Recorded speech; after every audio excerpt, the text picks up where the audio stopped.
Pour arriver à donner du sens, à donner un sens quelconque à un problème, il faudrait que soit posée, selon moi, une question claire, heu, qui rende indispensable, qui rende nécessaire une opération ou plusieurs opérations. C'est-à-dire que c'est de mettre en jeu, avec une espèce de naturel absolu, la nécessité de répondre à une question. Comme en se parlant à soi-même: «Tiens, j'ai 3 paquets de 10 cahiers, vous êtes combien? Bon, est-ce que je vais en avoir assez?»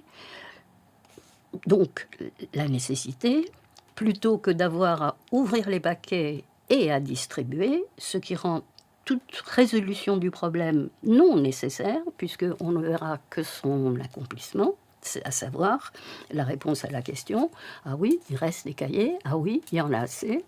Et puis si on me demande combien il en reste, eh ben je compte, 1, 2, 3, 4, 5, 6. Donc à ce moment-là, on n'a pas besoin du tout de savoir résoudre le problème, on peut répondre à la question. Qu'en est-il de la résolution d'un problème? C'est le fait de rendre l'opération nécessaire et de montrer que l'opération est un substitut très vite indispensable au fait de la chose en réalité. Par exemple, ça serait, dans une petite école, ça serait 3 paquets de sang et tant de paquets de ceci, il y a tant d'élèves, est-ce qu'il y en a assez? On ne va pas aller distribuer les 300 cahiers aux élèves, aux 256 élèves de l'école. Donc, un énoncé doit être ceci: poser une question qui, à mon sens, très vite, ne doit pas être la question directe. C'est-à-dire la question de combien ont-ils en tout ou combien lui reste-t-il. Ce sont ces questions qui stérilisent l'enfant avec ce qu'on appelle les signaux. Hein. Combien lui reste-t-il? Signal d'une soustraction. Combien ont-ils en tout? Signal d'une addition. Bon, l'énoncé donc, simplement, une question qui est posée à laquelle il va falloir répondre en essayant de mettre en jeu ce qu'on nous a appris. L'école primaire insiste, avec raison, sur la nécessité du calcul, de savoir calculer. Il est donc essentiel de savoir distinguer opération et calcul. Et pour ça, il faut des mots.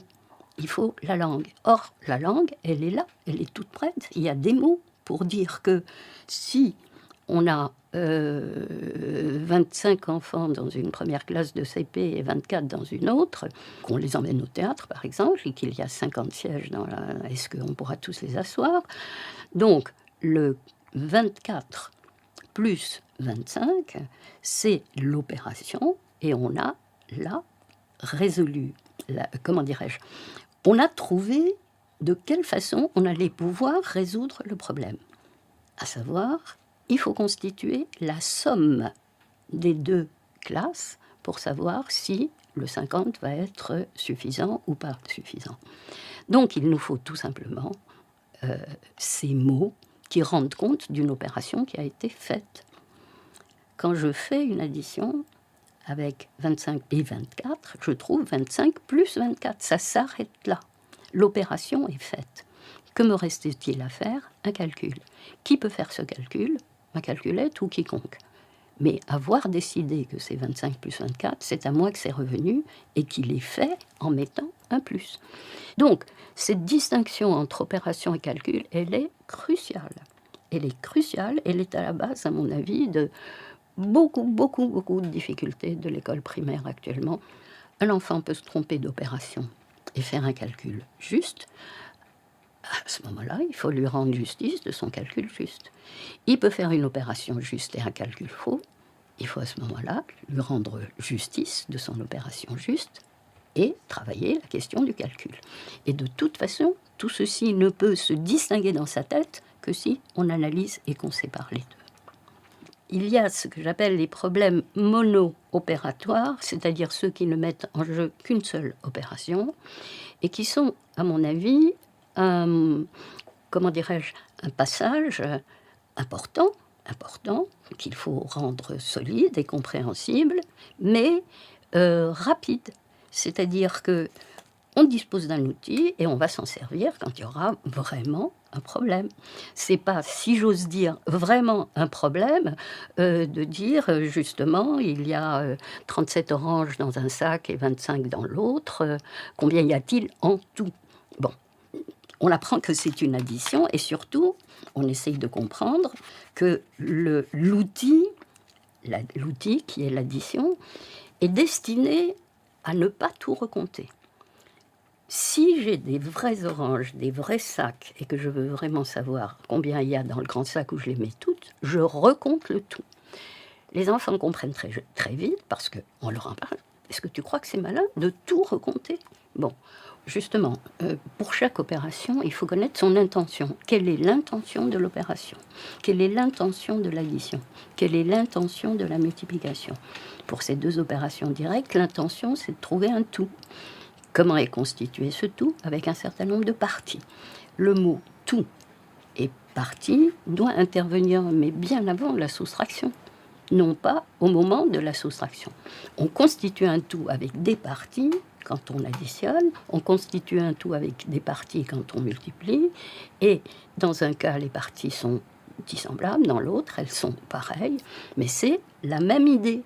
Donc, addition-opération, encore une fois, servent à décrire des organisations existantes. Très bien. C'est l'addition qui fait partie de ces problèmes que j'appelle les problèmes du combien. C'est de faire travailler les enfants sur l'addition, sur la multiplication, d'être donc devenus familiers des sommes et des produits, donc des organisations de toute quantité existante. Au bout de ce petit trajet addition-multiplication, les enfants sont susceptibles de vous décrire, car c'est une description dont il s'agit, et je pense qu'on le verra dans un des exemples, de la possibilité d'installer à la cantine 256 enfants, sachant qu'il y a 3 tables de 10, 2 tables de 15, etc., etc. Ils seront susceptibles de décrire le nombre de tables de la cantine sans faire 3 fois 10, ça fait 30. Deuxième chose, 2 fois 15, ça fait 30. 30 plus 30, etc. Donc, de décrire et d'écrire, des apostrophes, d'écrire une quantité qui est organisée d'une certaine façon. Donc, les opérations doivent apparaître comme ceci, comme des outils pour les deux opérations directes qui permettent de décrire un monde quantitatif où les objets sont homogènes. Parce qu'il y a aussi ça qui est une grande difficulté et qui rejoint ce dont il était question tout à l'heure, à savoir la question de la langue.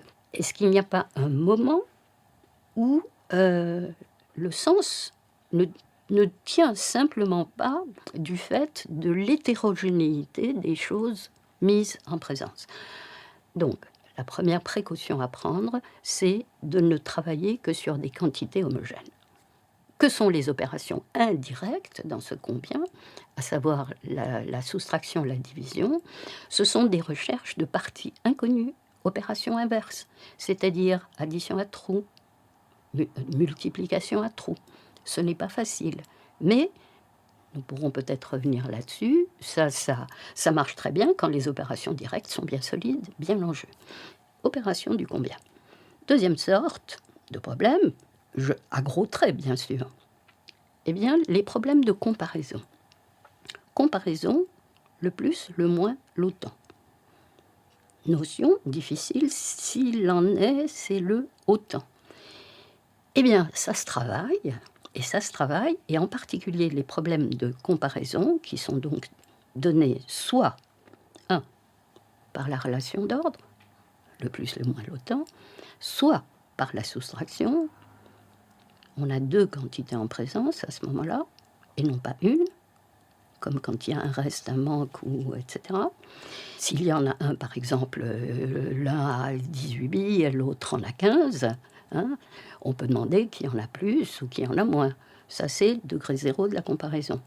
Et s'il y en a un qui a plus, on peut dire, ah oui, mais combien de plus? Bon. Et puis, dernier degré dans le travail que nous avons fait, utiliser la comparaison pour rendre les opérations nécessaires. Voilà. Par exemple, l'un a 2 paquets de 10 billes, l'autre, a 2 paquets de 10 billes et 5 billes toutes seules, l'autre a 3 paquets de 7 billes et 2 billes toutes seules.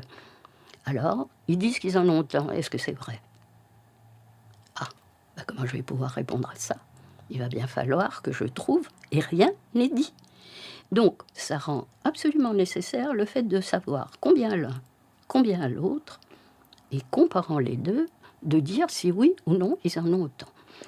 Il y a aussi donc un travail qui est de mettre en jeu la comparaison pour susciter les opérations élémentaires et les rendre nécessaires.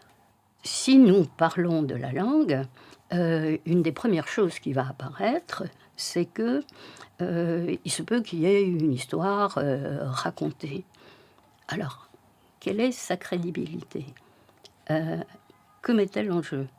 Ce que j'essaye de proposer, c'est que les problèmes apparaissent comme une question à résoudre, mais qui est en même temps une espèce de défi, une espèce de je ne dirais pas de jeu. C'est pas toujours rigolo de répondre à des questions qui sont difficiles et où, comme disent souvent les enfants, il va falloir se prendre la tête. Mais il faut que cette prise de tête soit récompensée par le fait que on comprend ce qu'on nous demande, on comprend où on va, on comprend qu'on a des outils pour le faire. Voilà. Donc c'est toute cette complexité-là qu'on peut essayer de mettre en jeu avec du langage approprié. Ce qui est vraiment gratifiant de la part des enfants, c'est que à partir du moment où ils se rendent compte qu'ils ont les moyens de pouvoir répondre à une question, ils deviennent absolument sereins, ils n'ont plus peur. Parce que ce qui est extraordinaire, c'est de voir à quel point le problème peut faire peur aux enfants. Non seulement ils n'ont plus peur, bon, bah, quand on leur dit on va faire des problèmes, ah, très bien, voilà. C'est entrer dans ce qui fait leur vie, c'est-à-dire un mode d'apprentissage qui fait que on leur fournit les outils nécessaires à la possibilité de résoudre les problèmes. Donc, la question des énoncés est très importante. On le lit. Une fois qu'on le lit, on se demande, alors là aussi, il y a toutes sortes de recherches sur je pose la question au début ou je pose la question à la fin. Je suis donc très traditionnaliste, on raconte une histoire, on pose une question. Là où je le suis moins, c'est que très vite, donc, eh bien, on pose une question qui n'est pas en relation directe avec les opérations qu'il faut faire, qui les rend nécessaires, mais sans les téléphoner, sans comment dirais-je, sans les déclencher par un signal quelconque. Et là, tout le travail que nous avons fait donc sur la comparaison, sur le autant qui met en jeu le signe égal. Alors ce signe égal est un continent à lui tout seul, qui peut mettre en jeu toutes sortes d'exercices absolument remarquables, du calcul qui devient ludique. Est-ce que si j'écris 3 fois 7 plus 10 égale 5 fois 2 plus 20, est-ce que l'égalité est vraie?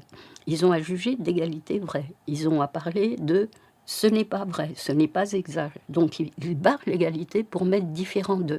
Voilà, c'est toute une mine de problèmes qui sont comme ça, qui rendent, une fois de plus, les opérations nécessaires, et ici, des calculs nécessaires.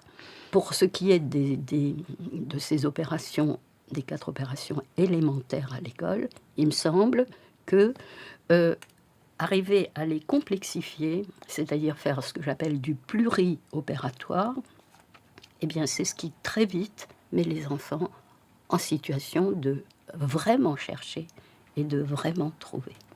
Il y a un vocabulaire qui va avec, qui est plus que du vocabulaire, qui est du sens, qui est un questionnement qui va accompagner chaque type d'énoncé. Le fameux « qu'est-ce que je cherche ?» bien sûr, quels sont les éléments dont je dispose, mais sans une espèce de saucissonnage qui parfois tue absolument le sens.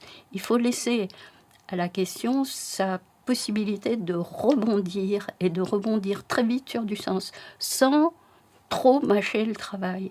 Voilà.